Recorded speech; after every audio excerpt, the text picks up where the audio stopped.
On behalf of the Rutgers-Newark Africana Studies Department, I'm delighted to welcome everyone tonight for the launch of Dr. Wendell Marsh's debut book, Textual Life, Islam, Africa, and the Fate of the Humanities.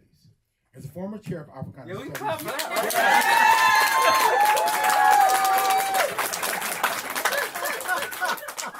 It is an amazing book, so you want to get a copy. As a former chair of Africana Studies, I've had the immense honor and pleasure of witnessing Wendell developing his ideas and research over the last few years, and this amazing study is but one fruit of that vital intellectual and critical work. Special thanks to the Source of Knowledge Bookstore for being such generous hosts and for their decades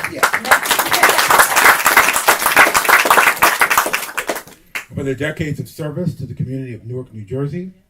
As a community center that centers Black art, Black literature, culture, and community, it is the perfect place to launch this work.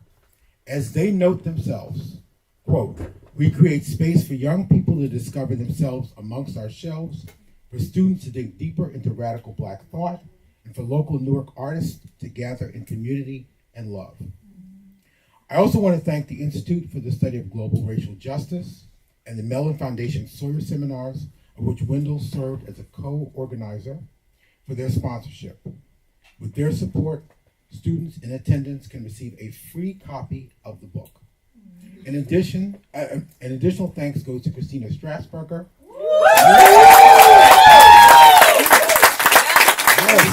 and Mian Yoon for their crucial role in making this event happen. We also will be joined by the brilliant Dr. R.A. Judy, who will give a fuller introduction of Wendell, including some personal reflections. I'll introduce R.A. and then I invite him to come up, well, he's already here, right? And introduce Wendell. I'll add that I believe we will have the current chair of Africana Studies, Dr. Dari Davis, providing closing remarks, I think when he gets here. And there will be a wonderful, as you can see, range of food and refreshments. So please get food and refreshments. If you haven't gotten them, please get them after the event is over. R.A. Judy is professor of critical and cultural studies in the Department of English at the University of Pittsburgh and is a member of the 6-person editorship of Boundary 2, an international journal of literature and culture. The journal has published recent special issues critically engaging important topics, including crisis to catastrophe, lineages of the global new right, as well as a dossier, the Tunisian Revolution of Dignity. He is also a member of the editorial collective of Critical Productive, a journal dedicated to the intellectual project of culture, arts, and architecture, and on the advisory board of Liquid Blackness, I love that title, an online journal that seeks to carve out a dedicated space for aesthetic theory and the most radical agenda of Black studies to come together in productive ways, as well as on the editorial advisory board of comparative literature studies. And of course, he is a remarkable scholar, theorist, philosopher, and just brain.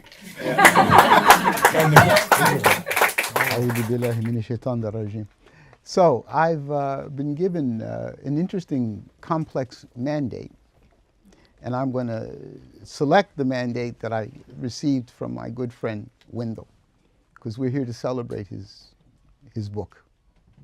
And I think one of the best ways of celebrating the book is getting a sense of what it is and where it came from.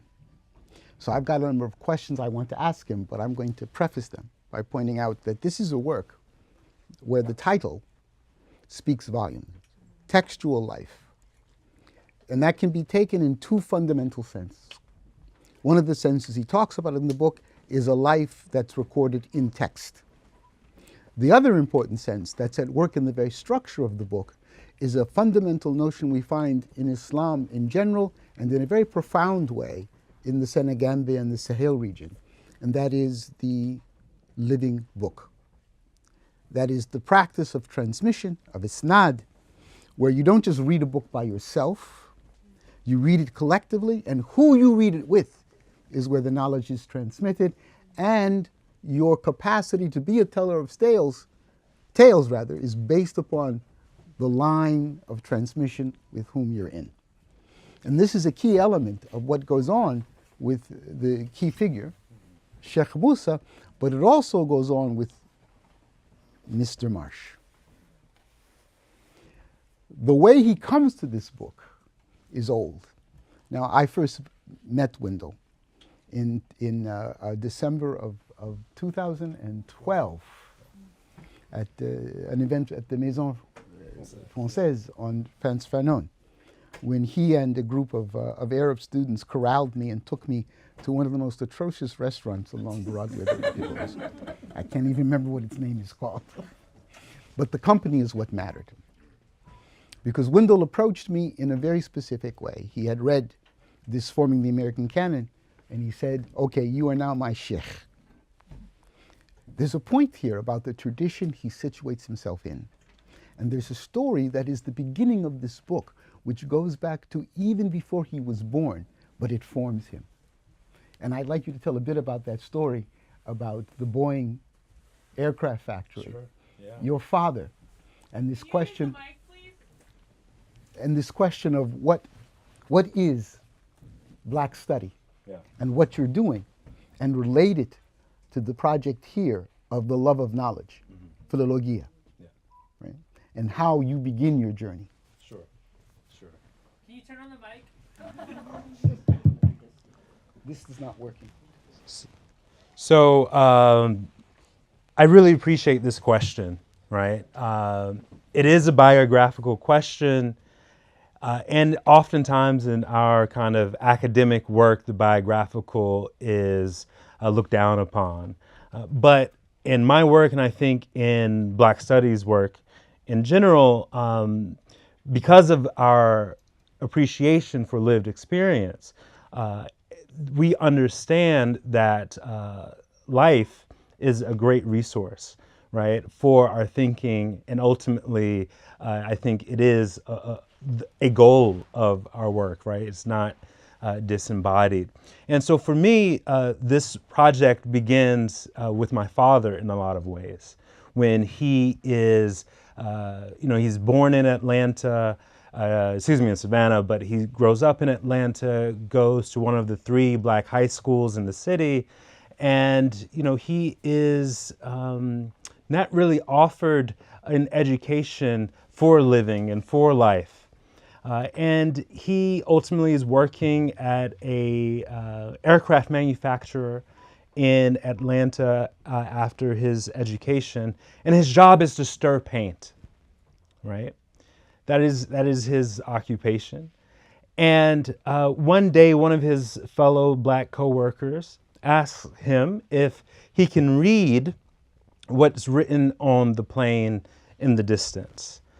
It was a plane that was headed to Saudi Arabia, as I understand the story, and it had the Saudi flag, right, which has on it the Shahada, the profession of faith, right? La ilaha illallah.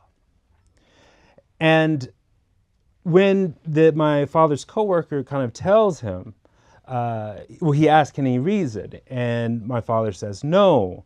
And then he reads to him what was written. And my father's really kind of amazed that, here's a guy, very much like him, who can not only read other languages and other scripts, right, but then also knows a name of God that he is unfamiliar with. And for my father, this was the beginning of an intellectual awakening in the way that he always told the story to me, right? So throughout his education, he had never read a book from cover to cover, right? In all of his education. But it was only after working in this factory that he had started attending lessons in history and theology with the Nation of Islam outside of Atlanta, that he actually came to read a book cover to cover. And for me, growing up, this was a remarkable understanding of an encounter with knowledge, because I grew up in a house full of books, right? I grew up in Atlanta coming to bookstores like this one, right? Madhu, the Shrine of the Black Madonna. But in his kind of self-narration, he said it wasn't always the case. And it was this encounter with Islam that, that he was introduced to this idea of knowledge and of learning. And so for me growing up, you know, my father never converted to Islam. And yet it was so meaningful for him that, you know, I'm named after a companion of the Prophet, Hassan ibn Thabit, my middle name. And it was a part of a constellation of our household, some awareness and some idea of what Islam was, and this association with it as being knowledge. And really, in some fundamental ways, that's kind of the seed of this project. I asked you this question because I knew that was the answer you'd give, and also as a way of opening up part of what's going on with the book. The story you tell of biography, right, is a fundamental story of a life and a story of knowledge. And it's a story of the ways in which the transmission of knowledge enable a particular kind of liberation in spite of the structures of power. So in the story of Shaykh Kamara, for example, biography or autobiography is important. And it indeed functions as a text that can sustain and eventually articulate problematically a notion of anti-colonial, some will say colonial, Senegalese identity. And it does so in this tradition of transmitting structures of knowledge. The other reason I wanted to hear that story is it foregrounds the way in which that structure of knowledge, that structure of learning, has been a part of Black American life since forever, including the Islamic element, which may not be theological, but indeed is fundamentally intellectual in thinking. And you can find it on the street corner, you can find it on the streets outside here, you can find it on the walls of this bookstore, you can find it in the way in which people live. So I want you to speak a bit about the ways in which you make a connection between the story you tell here of how Senegalese scholars were able to sustain a particular account of what it was to be Senegalese through the preservation of a set of text and through the preservation of stories of transmission and ways of telling stories and Black studies and Black people. So that you can give us a sense of why this book that's focused so specifically on Senegal and focused so specifically on the question of love, of learning and languages is relevant for the shelves of sources of knowledge for the streets of Newark. And in answering that question as well, I want to burden you a bit more because I want you to share with them as well the aardvark story, because that's key. It's another illustration of the transmission of learning. Should I start with the aardvark? It's your choice. Okay. So this is actually some really big questions that we could spend a lot of time on. But maybe I will start with the aardvark because it does stage for us some of the work that I'm doing. So in the autobiography of Malcolm X, there is the figure of the aardvark, right? We kind of, in the biopic, Spike Lee made in, I think, 92, this scene, this moment in the autobiography is visualized for us, right? And it's, Denzel Washington playing Malcolm X. He's reading a dictionary, right? And in the actual autobiography, the discussion that Malcolm X is having with Alex Haley is kind of comes up as a memory when he's trying to explain what was his own intellectual awakening was like when he was in prison, when Malcolm X was imprisoned.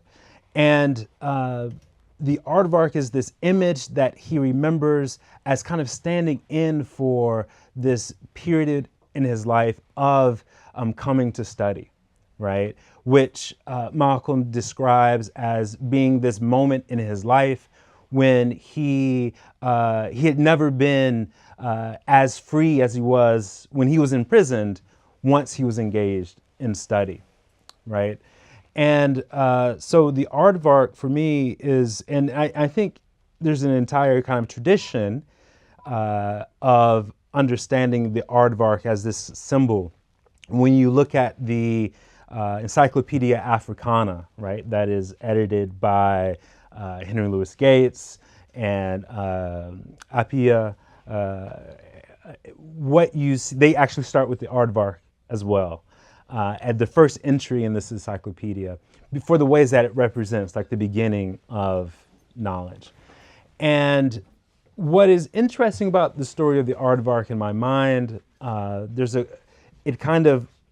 it's a weird image, but when you kind of follow it through and you read it along the grain of the autobiography and the kind of testimony that Alex Haley gives in the epilogue of the autobiography, there is a discussion of philology, right? Malcolm X says that philology is a tough science, all about how a word can lose its shape, but you can still recognize its identity, right? And so for me, I think this is one way of understanding Malcolm's theory of diaspora, right? And it's also just a model for the ways in which he is a philological thinker, right? There's a kind of verbal way that he's trying to reconstruct history and to connect the different parts of the African body, if you will. So the philology as, we often think of philology as the study of, language, history, texts. It's a kind of antiquated, we often think of it as an antiquated discipline. But paradoxically, what I'm saying in this book in part is that read along with Malcolm X, philology gives us some kind of interesting ways in to read against the grain of more, kind of dominant discourses about the past. Is that sufficient? Well, no, but no, you didn't answer the second question, but I'm going to come back to that, right? I'm going to add here that I knew he was going to give me a hard time for that one. But. Yeah, well, of course, forgive me for being pedantic for only a moment, but just to make sure we're all on the same page. Philologia is a Greek term, right? And it means love of discourse, right? Love of discourse. It's also a term in the formation of the modern state that plays a fundamental role on the premise that the language that people use and the literature that they use it in expresses their way of being in the world, which of course in the German context is going to be the basis for the formation of the state. Now here in this book, Wendell makes a very important intervention that puts him at odds with area studies and political science, and also with literary studies, in that he tracks the way in which the French, in the case of Morocco and in the case of Senegal, used the methods of philology to colonize and to taxonomize the population and to try and colonize their literary structures and indeed arrive at this ridiculous invention called Black Islam in the course of it. And then after the Cold War, when the United States comes to be the dominant force, there's a shift that takes place from the love of language and learning to numbers, right, to area studies, and to management of populations as aggregates. And so in the book, he points out how the continuation of the philological practices within the Islamic context were acts of resistance, were acts of rebellion, which he ties to Malcolm X. He's being shy. In the book, he doesn't so much, but it's there in the footnotes, right? And that was the second part of the question you didn't answer, and that's the connection to Black studies and to Black life. Going back to your remarks about lived experience and the way you kept using the word biography, autobiography, biography, right? The way that we tell these stories, and whether or not this case in Senegal in the late 19th and early 20th century has any bearing on how we try to imagine ourselves. Because that's the crux of that story about philology with Shaykh Karma. it's a story of self-creation, right? Through poetic expression, right? We call it autopoiesis, right? Self-institution in the face of tremendous oppression, and in a method that challenges it by insisting on thinking on its own terms, in its own way, and maintaining its own possibilities. That's the question I want you to answer. What's the connection? Yeah. I think I find this to be a difficult question because when I started the research, I didn't know what the connection was, right?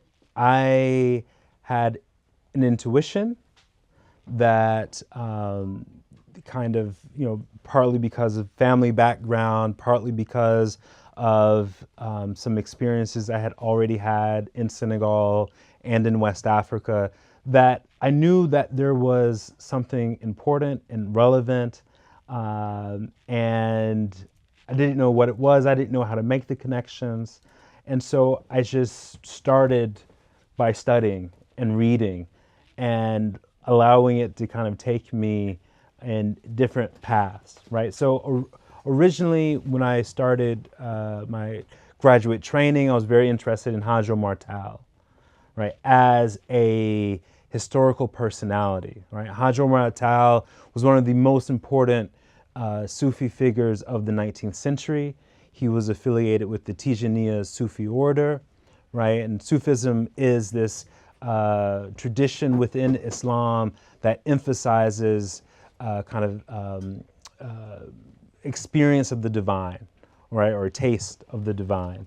And Hajj Omar, in addition to being a Sufi, he was this incredible intellectual, very prolific writer, and he established a short-lived state in areas between now Guinea, Mali, Songhai, and he had such an impact that people like Edward Blyden, I saw the right here, Christianity, Islam, and the Negro Race, right? One of the kind of founding figures of Pan-African thought, right, mentions Hajj Omar as a kind of example of the African personality, right? So he's writing at the end of the 19th century. He's paying attention to people, thinkers like Hajj Omar Tal, who's active in kind of the very much the mid 19th century, partly because when Blyden is, who's from the Caribbean, but of course goes to Sierra Leone and is active in kind of Anglophone West African politics, right? He meets and encounters Tijani scholars, and he appears to have studied with them, right? And so I knew that there were some connections in understanding the tradition of Black thought, and studying Hajj Omar was a way in. And so for a long time, I was trying to study his works, right? Very challenging, very sophisticated doctrinal texts. And I somehow along the way ended up with one of the biographies of Hajj Omar, right? Ash'al al-Ulum wa Tayyib al-Khabar fi Sirat al-Hajj Omar, the most delicious of the news and the tastiest of the sciences and the life of Hajj Omar. And this was written by Shaykh Musa Kamara, right? And in a practical way, the text was just more accessible to me. I could understand it better than some of the texts by Hajj Omar. And around the same time as I was reading this text, this would have been around 2013, 2014, Kamara was also being rediscovered in Senegal, right? Now, as I argue in the last chapter of the book, between 2013 and 2023, more had been published by or about Kamara in that 10-year period than in any other 10-year period while Kamara was alive or since he perished, right?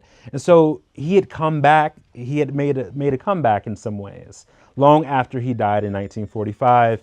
Now in 2014, 2015, when I was going back and forth in Senegal, scholars were talking about him and books were being published. Okay, So why was that? Well, Kamara, one of the many texts that he writes, was a invalidation of jihad as a legitimate practice without prophetic leadership, right? So this is in the context of West Africa, after the fall of Libya and the Arab Spring, and the way the kind of geopolitics of the region had really seen, it became a very different landscape. And we saw the coup in Mali in 2012, and the kind of question of Muslim politics and what forms it might take took on a militant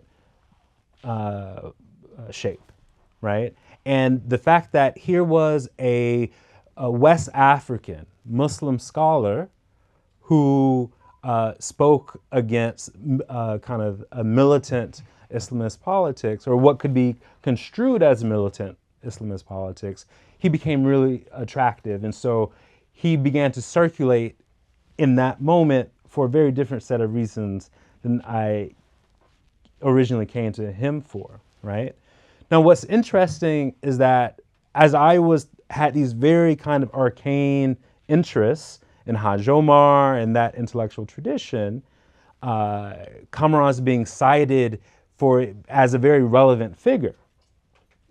And I'm talking to Senegalese scholars, and they're telling me okay, you're interested in this minor text, which is the biography of Hajj Omar. You should really read Kamara's autobiography, Tabshil Khaif, right? The announcement of the fearful one, right? And at first, I try to take a look at it. There wasn't a published edition at that point. I went to the archives and I struggled trying to read it. I had gotten a copy that was a very poor Xerox, right?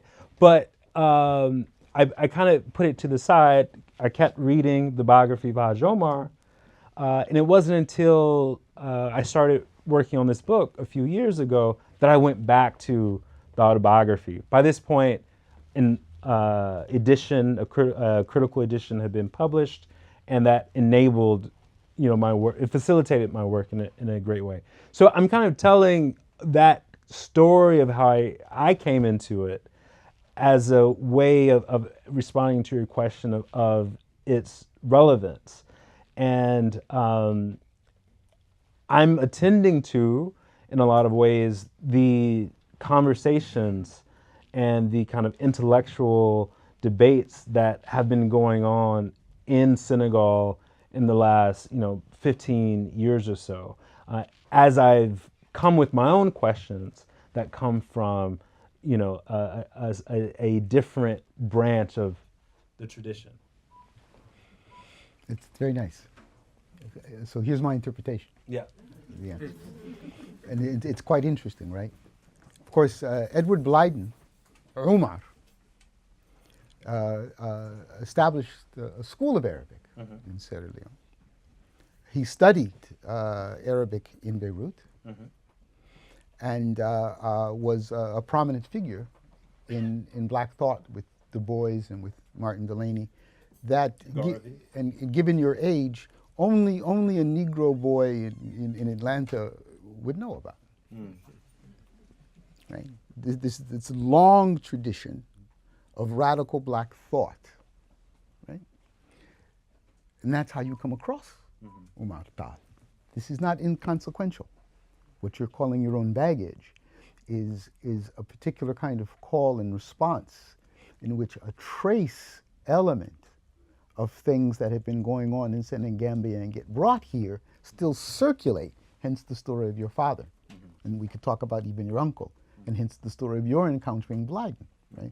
It's like when I came across Ben Ali as a Muslim in that manuscript, right? That there's a set of questions that we're trying to sort out in terms of our own history in relationship with our elders. And we belong within chains of transmission. It's not. You just told the story of your train of transmission. It's important that you come to the sublime, right? And of course, Tal is amazing with his the opening of his dream, and it opens up all kinds of things, and in a way that is not ethnographic. And let me explain what I mean by that, and you tell me if I've got you right or wrong. The Africanist study of these things treats them as objects of analysis, not as moments in a conversation across time of thinkers and thinking that speaks life experience, right? That engages lived experience and opens up its possibilities.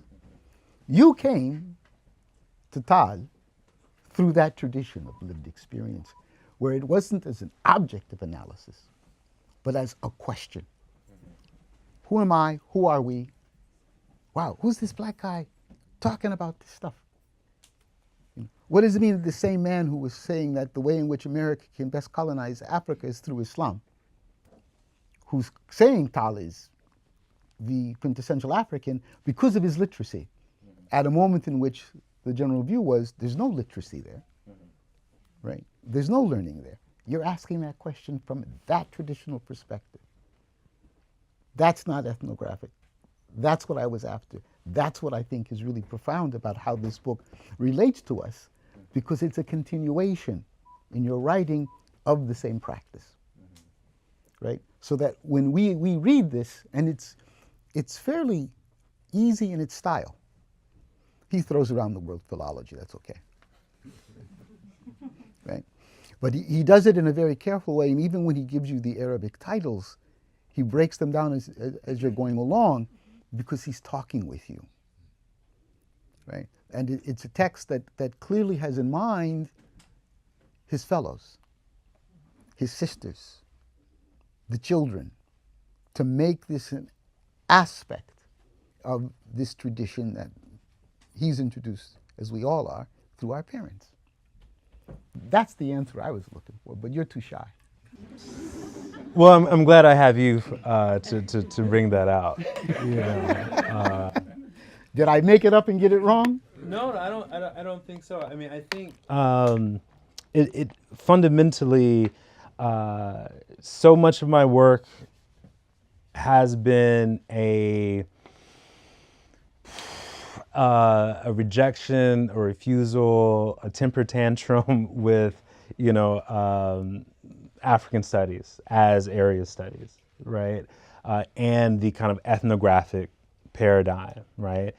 This is the same kind of ideal that Toni Morrison talks about, right? In her famous playing in the dark, right? That there's a certain way that of reading Black writers, which is tantamount to not reading them, right? That there's a kind of way of extracting life out of a text so as to vivisect, right? To kind of deaden and to render into objects, right? And I've was trained in an area studies department, critical area studies, but at the end of the day, still an area studies department. And I had to contend with these kind of dominant paradigms. And it's very challenging because, you go into that space and, especially when you start, something's not right. Something's not right, but, you don't have any authority to really say that it's not, or you don't necessarily know how to make the critique, right? But it's not right, and you're trying to do something else. And so this book and, my training in general has been trying to find ways to fundamentally read these kind of authors, West African authors of Arabic texts, right? Very naively, when I started graduate school, I wanted to be a scholar of a literature that was not in a European language. It was very basic. I wanted to read a non-Europhone kind of African world literature, right? And in some ways, that shouldn't be so hard a thing to do, and yet it was very hard, and it was very hard to find teachers, right? And so when you came to Columbia and you spoke at that Fanon conference, it wasn't a plan to kind of take bayah, but spontaneously I understood, having read Disforming the Canon in Cairo 2 years before, right, that this was, you were someone who had done what I was dreaming to do, and that I needed that guidance to learn how to do it, because not just anyone can teach you how to kind of read in these traditions. And so thankfully, I think what I've been able to do in this text is to offer commentaries of texts by and about Kamara over the course of his life, and kind of since he died, that allow people to kind of access this part of the tradition. And what I really recently I've been thinking about, it's kind of a cliche, but this was really the book that I wanted when I started graduate school, right? It was not at all what I was trying to do when I wrote this book, but I was thinking kind of recently, reflecting on it, I was like, it's really just like the book I was looking for and could not find to start my graduate education. And so hopefully it can kind of serve that in. Thank you. Thank you. This is finally, this is my last remark, and it's going to be a bit over the top, but you know what lyric says, LB says, I'm gonna take it too far, take it way too far. Of course, this book also points out warnings, because its closing chapters are about the pitfalls of national consciousness, which has to do with precisely the ways in which Kamara's work gets utilized by the state against popular movements, right? And that's an important object lesson. But I want to underscore what I was trying to tease out of him before, and he gave a bit about, and that's procedure, and that's style. Style matters. We all know this, right? As Zora Neale Hurston explained about, the Negro characteristic, we're a styleful people, right? This lived experience, you got to walk the walk and talk the walk with a certain rhythm. And so procedure and approach matter, right?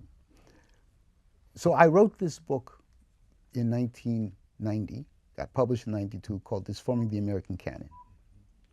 It was the first translation of the lengthiest so-called slave narrative we have of a man named Umar bin Ali, who wrote it in Arabic.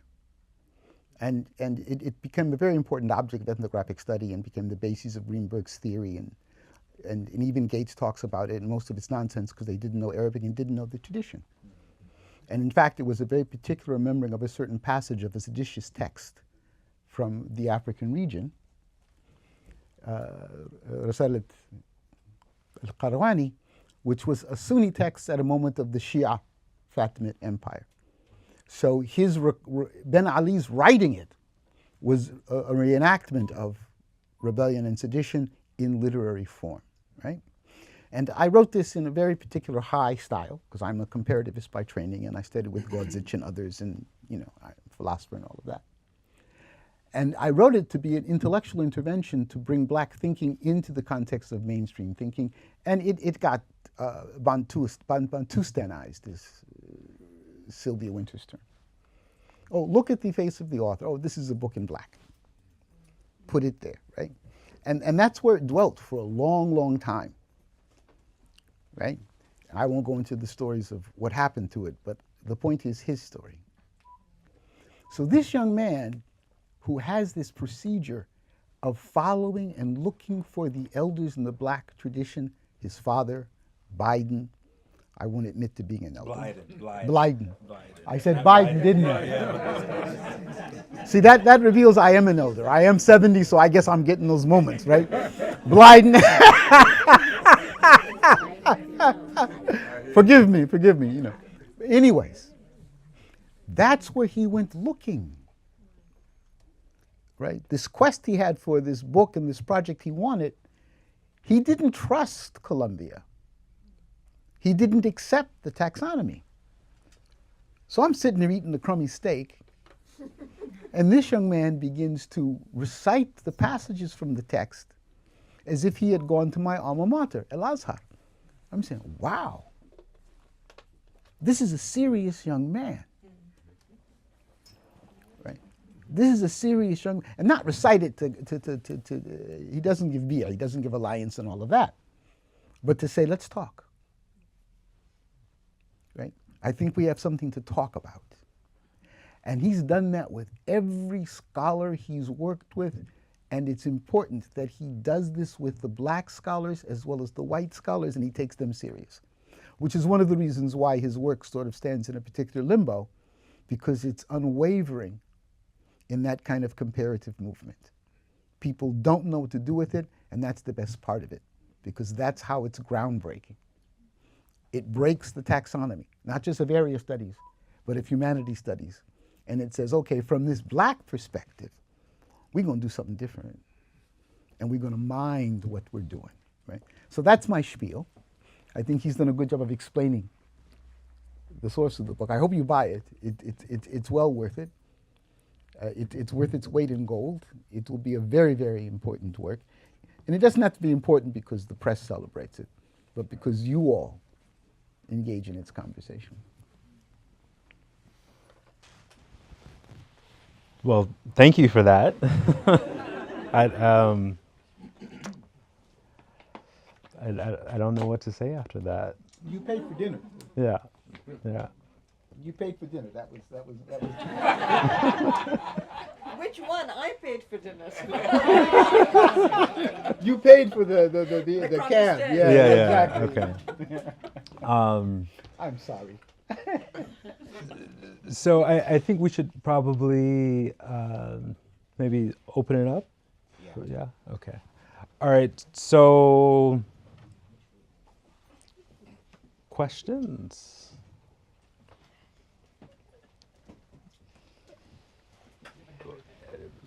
Come back to it. Yeah. I haven't read the book yet, but I've been in conversation with Wendell for a long time and heard you speak about the book a bunch. And so I'm wondering if you could talk about, it seems like you bring the book to today and to some of our challenges around how knowledge is being reconfigured right now and sort of the algorithmic and AI.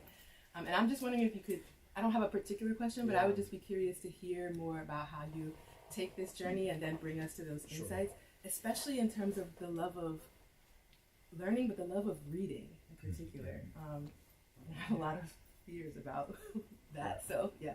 Yeah. So thanks for that question, because it allows me to do a more basic kind of overview of the book, right? Which I describe as a parable of the fate of the humanities amid political, technological, and epistemic change, right? Through the life and work of a understudied Muslim intellectual from French West Africa, Francophone West Africa, right? And what I mean by all of that is that at the heart of the book is the story of Kamara's effort to publish a bilingual edition of a monumental history of West Africa.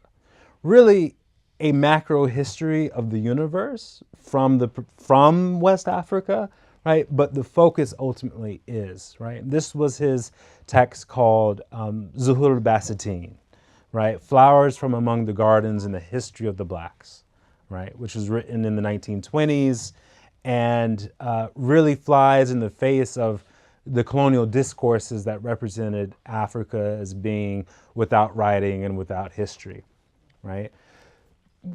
The reason why it's a parable and why it's a lesson for our times today, right, in this moment when we're in political, technological, and epistemic change, is that when he first writes the book, that it is initially received with a great enthusiasm by a group of colonial bureaucrats, right?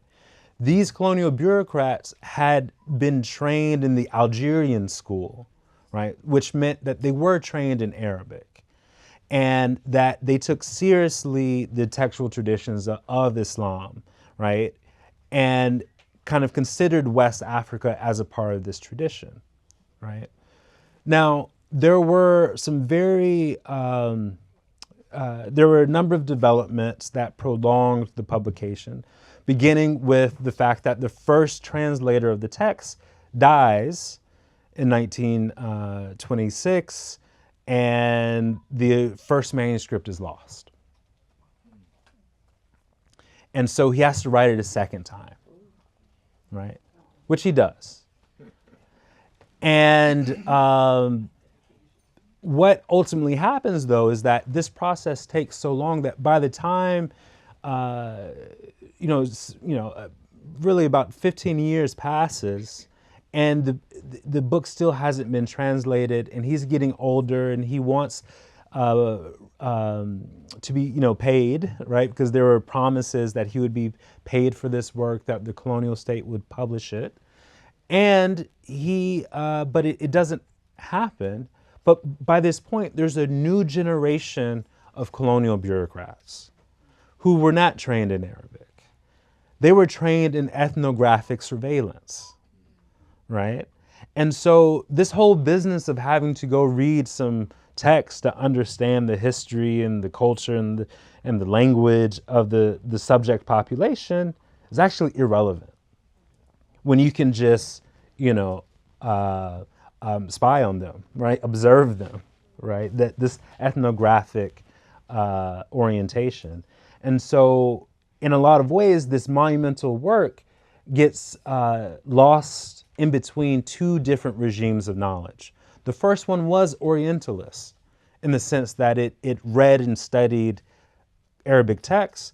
And the second one was part and parcel of the kind of new colonial state after the Second World War, which was very much kind of mechanized, right? Statistical, right? And the work is lost. And yet, right, we're talking about Kamara today, right? And in between, there are a number of developments where Kamara kind of comes back in the 1970s in Senegal. And then, like I said earlier, he comes back in 2013. And what I'm saying is, if you kind of track these returns, there's an insight about the nature of humanistic knowledge, right? That there is always at least a potential for a return. And so, like Kamara teaches us that the fate of the humanities is actually quite promising, right? Now, of course, I'm not talking about an institutional arrangement, right, in which there's a crisis in the labor market, right? That is a different consideration, which, organized labor in higher education has to take up.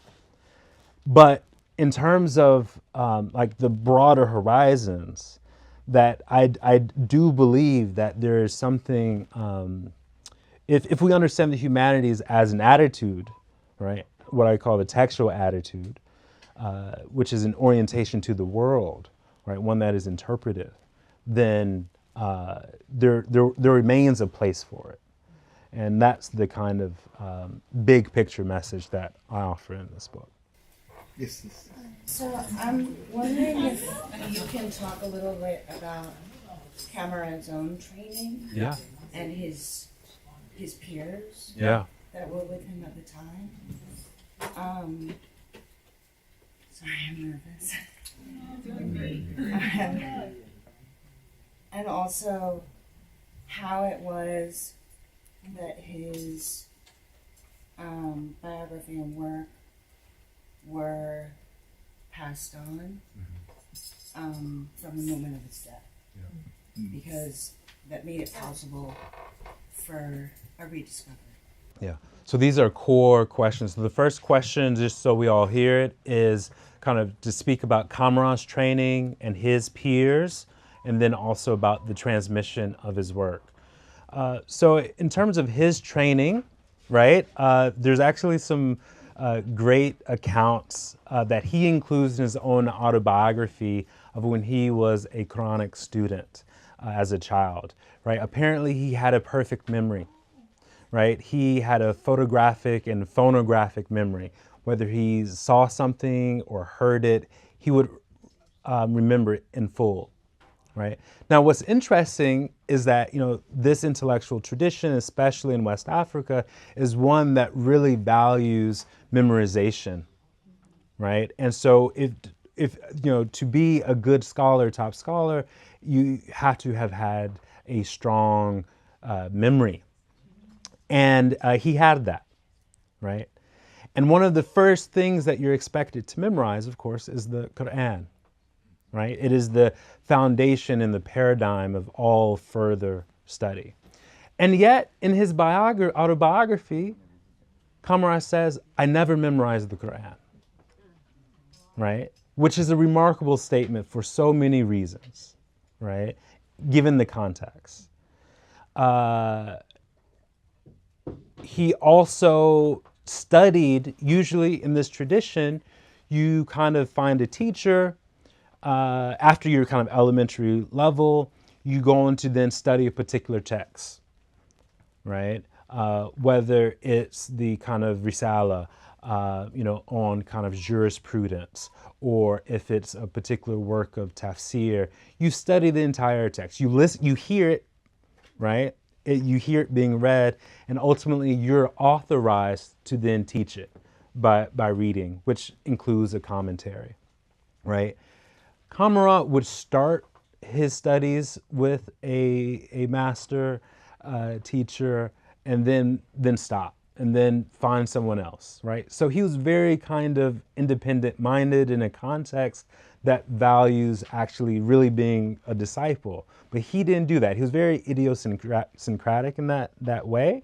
But he still managed to kind of travel in all the major centers of Islamic learning between Senegal, Mauritania, and Guinea, and a lot of the kind of major names of the period are people that he would have studied with at some point, but he was very independently minded until he had a dream. And the prophets Ibrahim and Muhammad appear to him. He was about the age of 21 and 22, right? And the prophet Ibrahim basically tells him, I don't know what you're doing, you're on the wrong path, right? And then he disappears, and then the prophet Muhammad appears. And he says, what did he say to you? And he, very worried, he says, oh, I'm not on the right path. And then the prophet Muhammad tells him, don't worry, you're on the right one, right? And then he becomes much more serious in his studies, and he goes out and seeks the Sufi master who would become his spiritual guide, Shaykh Saad Buh, and who is known to history because he was very important in kind of articulating the relationship between French colonial rule and the kind of Muslim population, right? So in that way, he was in some ways very much in the kind of elite of Muslim scholars, but at the same time, he was an outsider because he was so idiosyncratic. In Senegal today, he's remembered in his region in northern Senegal as being very important, but in kind of big urban spaces like Dakar, he's not necessarily a well-known name or figure, not like the really big shaykh like Sheikh Amadou Bamba or Ibrahim Niasse, who have millions of people, followers from all over the world, right? He's not remembered like one of those figures. And some people say it's because he was of enslaved origin, of enslaved descent. There's been some very good work by people like Abdul Malal Diop, who kind of brings the receipts and says that's not the case. And I find that convincing, but what I'm more interested in is the fact that this accusation of slave descent can be mobilized to discredit someone who was independently minded and who was kind of critical of a certain scholarly establishment. And so he's a really peculiar figure in terms of the Muslim intellectuals of his day. He was generally respected as being a remarkable scholar, but also kind of people kept their distance because he was so idiosyncratic. Yet the work is transmitted. Yeah, and yet his work is transmitted. Thanks for bringing me to the second part of that question. So the most important factor in the reason why we have his manuscripts is because, I told you that he didn't, he had to write his manuscript a second time. At a certain point, as he's kind of approaching the end of his life, and he's not getting published, he actually asks, do I need to write this a third time? Because for a moment, there seems that one was lost as well. It's eventually found, but it was up in the air for a time. And toward the end of his life, he was looking for a chapter from the major work, and for several months, he's looking for it in his library, and he can't find it. Eventually, he finds it, and he pulls it out, and he sees that it's been eaten by termites. And what he realizes is that, okay, I need to do something with these, because perhaps one day, some person somewhere might read this. And so he actually gives several of his manuscripts, not all of them, to the newly minted Institut Français d'Afrique Noire, IFAN, one of the most important research centers in Francophone West Africa. And so in that archive, where most of his works are still collected today, the family has other manuscripts of his and that are accessible. They've recently kind of established a Kamara research center in his village of Gangel on the border with Mauritania. But if you really want the kind of details of the transmission, the chapter 4 and chapter 5 of the book kind of really gives you the details. But that donation to the colonial institution, which is kind of paradoxical given the fact that they had lost his manuscripts before, it played a big role in the actual manuscripts. And then besides that, the memory of him, because he was kind of a Sufi master, was transmitted within the family. And that memory has been preserved in that way.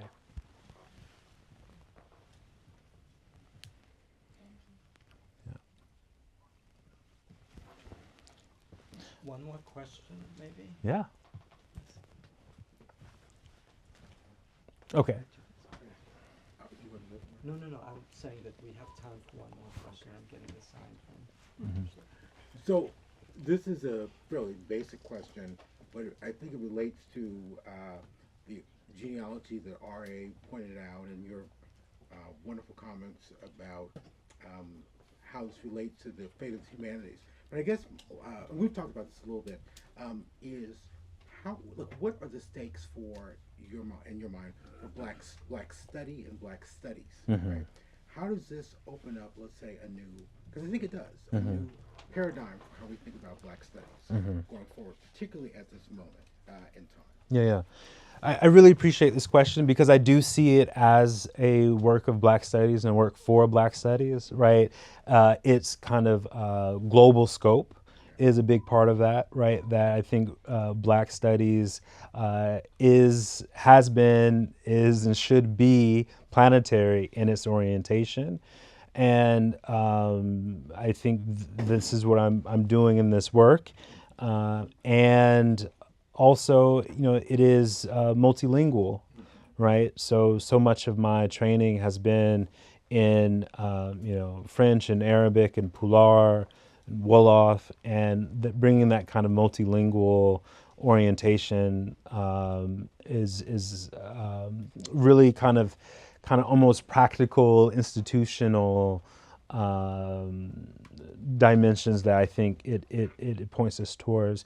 But then more deeply, understanding the work, and as a work of philology, which I gloss as the love of study, is that, I think there's a broader current in Black studies right now that is thinking about, what we do beyond the university, right? By necessity, I think that we need to think about autonomy from the university, and really thinking about substantively the work that we do, qualitatively maybe is maybe the better word, of like the quality of the work that we do and our commitments in that work, not being defined by professional considerations, right?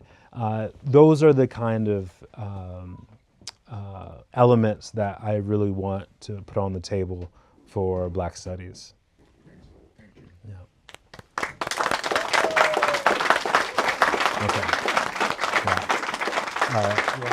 Yeah, I just want to thank you all so much for coming out. I didn't even dream of such an audience and such a outpouring of support, and I'm really grateful for your presence. And I see so many faces that I've been interacting with and learning from and building with over the past 7 years since being at Rutgers, and it means so much to me to be here with you all to celebrate this work.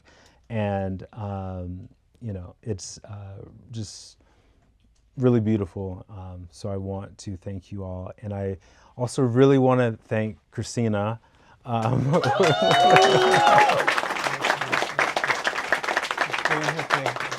Where is she? Working. She's working? Of course she's working. Yes. Who really insisted that we do this. Yep. And I'm really glad that we did. I'm so grateful for you, Christina. She's not going to come. Yeah, You know, okay. They should come. Yeah. I just want to say thank you.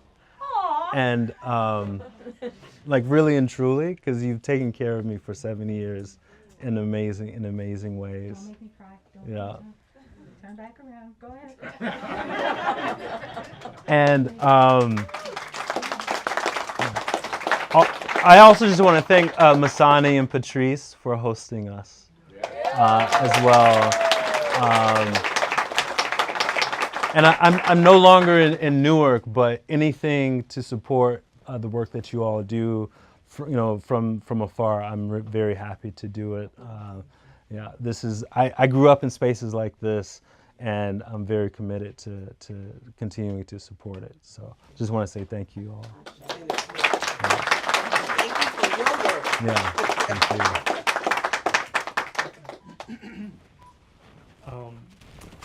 Well, you've thanked all the people Yeah. that I was going to thank, so thank you for doing that. But I want to thank you, Wendell, really, your presence here. Can you hear this? Yes. Yeah. So your presence at Rutgers-Newark in my first couple of years was phenomenal, and we definitely miss your energy in Conklin, and you've already left a legacy. So thank you and congratulations. Thank you. On this amazing. Thank you. We of course want to thank R.A. Judy for this amazing conversation with Wendell.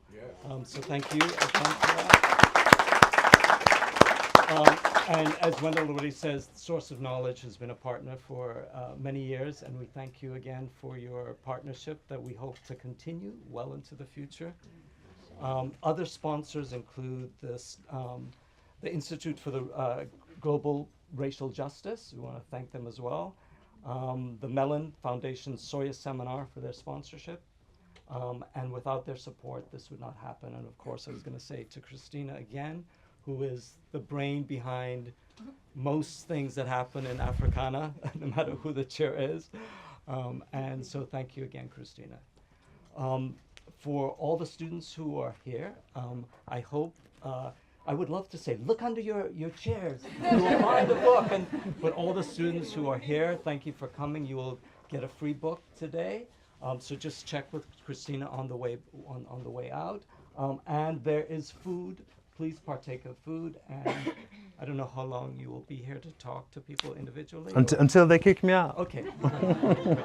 So please eat, drink. No, drink no. Eat, drink water. Yes, this is something. There is drinks, right? Yeah, but not that.